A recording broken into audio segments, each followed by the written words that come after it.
السلام عليكم. ازيكم يا حبايبي؟ عاملين ايه؟ النهارده هنعمل نص كيلو لحمه. هنعملها كفته الحاتي، ان شاء الله تطلع حلوه. معانا نص كيلو لحمه وبصلتين وثلاث بطاطسيات مبشورين، والتوابل بتاعتنا تبقى مكعب 2 مكعب من المرقه، سيكه من الملح وسيكه من الفلفل الاسود، بهارات لحمه والسبع بهارات. هنجيب النص كيلو اللحمة بتاعنا وهنضيف عليه هنضيف عليه البصل بتاعنا وهنقلبه كويس. بعد ما نحط التوابل هنقلبه كويس جدا جدا لحد ما يبقى معايا بالشكل دوت.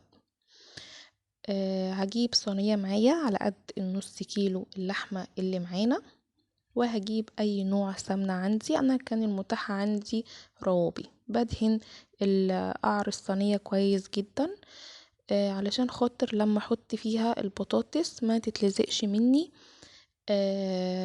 انا رحت عند العطار قلت له عايزة ب5 جنيه بهارات لحمة وب5 جنيه السبع بهارات، يعني مش هتكلف معاكي حاجة. يعني حطيت البطاطس في الصينية، فرشتها كلها علشان خاطر لما احط الكفتة ما تتلزقش مني. وطبعا بتزود معايا الكمية، بتخلي مش الكفتة بس بتتاكل، لا كمان البطاطس بتتاكل. وانا ضفت السمنة علشان خاطر البطاطس ما تتلزقش مني، وبتديها كمان طعم وريحة حلوة. انا جبت الكفتة وعصقتها وعملتها كده بالشكل دوت صوابع كده.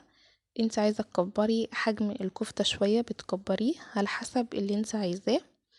انا حبيت اعملها صوابع لان انا في الاخر عملتها صوابع عشان الصينيه تكفي معايا، وعايزه تعملها دواير بتعمليها حسب ما اولادك بيحبوه.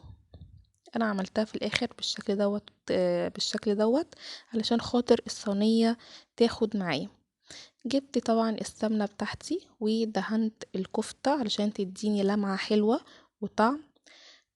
وجبت ورق فويل وقفلت الصينيه داير ما يدور كده. معيش اعذروني لو بعمل بايد واحدة لاني شايلة بنتي بالايد التانية.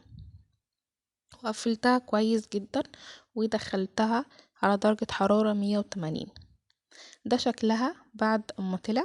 هي طبعا كشت مننا شوية لان طبعا اوريدي لما اللحمة بتخش النار بيتكش. بجيب حتة كده من الورق الفويل وبلفها داير ما يدور، وبحط حتة كده صغيرة من الفحمية وبغطيها علشان تديني ريحة كده زي اللي بنشمها في المطاعم، وفعلا عملت ريحة تحفة. ده طبعا كان الشكل النهائي، ده شكل الكفتة. حطيت عليها شوية خضرة وعملت جنبها شوية مكرونة. مش قادرة اقول لكم الطعم، والله حكاية حكاية حكاية، عجبت جوزي جدا. وده كان الفيديو بتاعي النهاردة.